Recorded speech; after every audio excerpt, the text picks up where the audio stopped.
Bonjour, Viviane Cangeloni. Dans les années 90-90, j'ai écrit un conte astrologique qui paraissait dans une revue mensuelle de développement personnel et de bien-être. Et à l'occasion d'un rangement, j'ai retrouvé ce conte.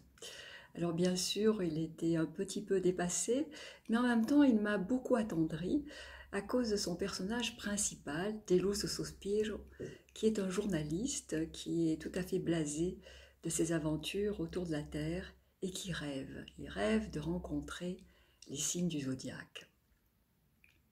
Et l'idée m'est venue le souhait de vous proposer une série de 12 vidéos qui vous ferait découvrir les 12 signes du zodiaque, non pas d'une façon académique, avec la complexité, la richesse, la profondeur d'un cours, mais plutôt à travers notre enfant intérieur qui s'émerveille, qui s'enchante et surtout qui apprend en jouant. Donc voilà, loin des réflexions savantes, voici les aventures de Deluso Sospiro autour du zodiaque, ainsi nommé Deluso car il est très déçu et Sospiro car il soupire tout le temps de déception et d'espoir. Pom pom pom, voici les aventures de Deluso Sospiro autour du zodiaque. Un conte humoristique en 12 parties.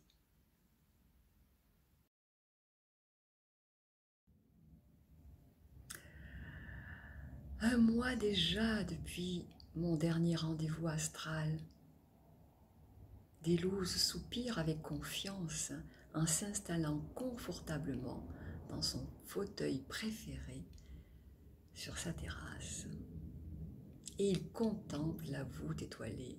Le ciel est large et dégagé ce soir. Sospiro sent le parfum de l'infini l'envahir et avec un soupir d'espoir, il s'endort et il rêve. Dans son sommeil, Sospiro atterrit sur un nuage moelleux à souhait, aux rondeurs généreuses, et il soupire de bien-être. Ah, c'est bien. Un homme d'âge mûr, à la barbe fleurie, assis à califourchon, sur une immense nuée, est vêtu d'un training. Il a la main sur la cuisse. L'autre soutient une longue vue et il regarde avec enthousiasme vers la terre. Soupire, soupire d'étonnement en le voyant glousser avec plaisir.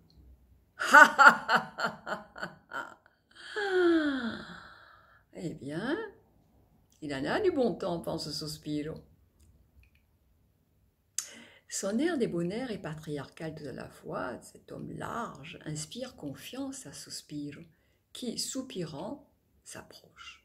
D'un ton magnanime, sœur Sagittaire, car c'est bien lui, en personne, invite Deluso à regarder au travers de sa longue vue. Et Sospiro, médusé, regarde, mais quel spectacle! Là, une nymphe des plus délicieuses s'ébat toute nue sous les saules du lac auprès d'un cygne. Et puis plus loin, une jeune femme athlétique pourchassée par le souffle du vent s'encourt. Et puis plus loin encore, mais déjà sœur Sagittaire, lassée, s'est emparée de l'instrument visionnaire et le pointe vers une autre partie du globe. Et là, dans cette autre partie du globe, une autre ravissante jeune fille apparaît. Fascinée, elle caresse un magnifique taureau blanc qui vient d'arriver et elle s'enhardit à le chevaucher. Et aussitôt, l'animal frissonne et emporte la jeune femme. Loin, loin, loin. Mais où est passé sœur Sagittaire, s'inquiète Deluso qui ne comprend pas. Où est-il passé? Et voilà qu'il entend un rire colossal. Et de nouveau, sœur Sagittaire est là, auprès de lui, avec ce rire qui résonne comme un coup de tonnerre. Sospiro n'en revient pas avec ses petits soupirs qui sont bien modestes. comparativement parlant. C'était donc vous le ravisseur? Ah ben vous ne manquez pas de toupet, hein, dit Sospiro qui s'enhardit dans cette confiance qui s'installe. Et moi qui me confonds en mademoiselle ceci, mademoiselle cela, voulez-vous s'il vous plaît, est-ce que vous voudriez bien dîner avec moi ce soir, etc., etc. Bon, finalement, vous savez, ça marche très rarement, hein. Et puis, bah oui, et puis vous, pof, et hop.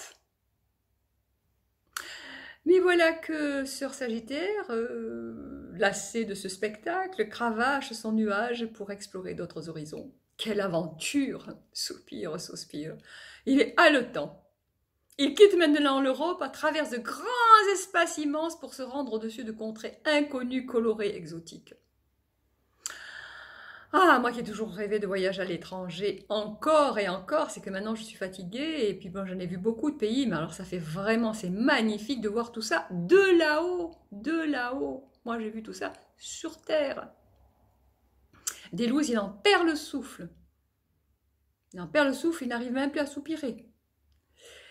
Et à peine a-t-on survolé les vastes espaces désertiques du Sahara que déjà il surplombe les tentants de l'Afrique qui est démesurée, la savane s'évanouit et aussitôt elle est remplacée par les toits des pagodes et des danseuses de Bali. Ah, elles sont bien mignonnes les danseuses, pense Sospiro. Et il se prend à philosopher. Ben, moi qui habite la Terre, qui ai parcouru le monde, je ne rêve que de visiter la voûte céleste. Et puis lui, qui a la chance de vivre dans le monde des étoiles, il ne rêve que d'une chose, la Terre et les terriennes. Comme quoi, l'herbe est toujours plus verte dans le jardin à côté, hein. Delouze soupire perplexe, avec toutes ces réflexions qu'il confie à Sœur Sagittaire, et ce dernier lui répond avec philosophie. Pour nous, Sagittaire, seul l'ailleurs est divin. Aussi, nous courons toujours, demain, là-bas, plus loin. Ces mots sont un nectar pour notre soif d'aventure. De voyage en voyage, nous découvrons des petites vérités. Et ces petites vérités sont comme les rivières d'un grand fleuve qui nourrissent la vérité éternelle. Et le voilà tout enflammé, avec des ronds de manches, prêt à prêcher la vérité, comme s'il était le missionnaire du savoir et de la connaissance. Car c'est cela notre véritable but. Notre flèche du Sagittaire, voyez-vous, atteindre la vérité. Ah, c'est que Sœur Sagittaire semble savoir mêler gravité, fête et philosophie. Et tout en discourant sur des grands sujets, de nuage en nuage, sospire, et Sœur Sagittaire trinque un vin, un champagne, mais non, l'élixir, l'ambroisie des dieux, figurez-vous. Et comme des louses portent cette coupe extraordinaire à ses lèvres, il se réveille. Mais c'est pas possible ça, moi je me réveille toujours au mauvais moment. Adieu les promesses de l'ailleurs, adieu le parfum de l'infini. Sospire, lui, il reste comme ça, soupirant, éconduit dans l'ici maintenant, sur sa couche bien terrestre. Quoique, un monde sans limite, c'est bien, mais, comme dirait ma grand-mère, faudrait pas que la grenouille se prenne plus grosse que le bœuf, hein, parce que tant et si bien, à la fin, elle éclata. Enfin, ma grand-mère qui connaissait La Fontaine. Ah. Oh là là, si je vivais là-haut, je crois que je prendrais encore 10 kilos. C'est mieux que je reste sur Terre.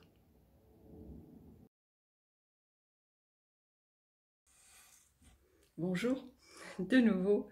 J'espère que ça vous a plu, que vous avez découvert quelque chose qui vous parle par rapport à ce signe, si c'est le vôtre, si c'est celui de quelqu'un que vous connaissez.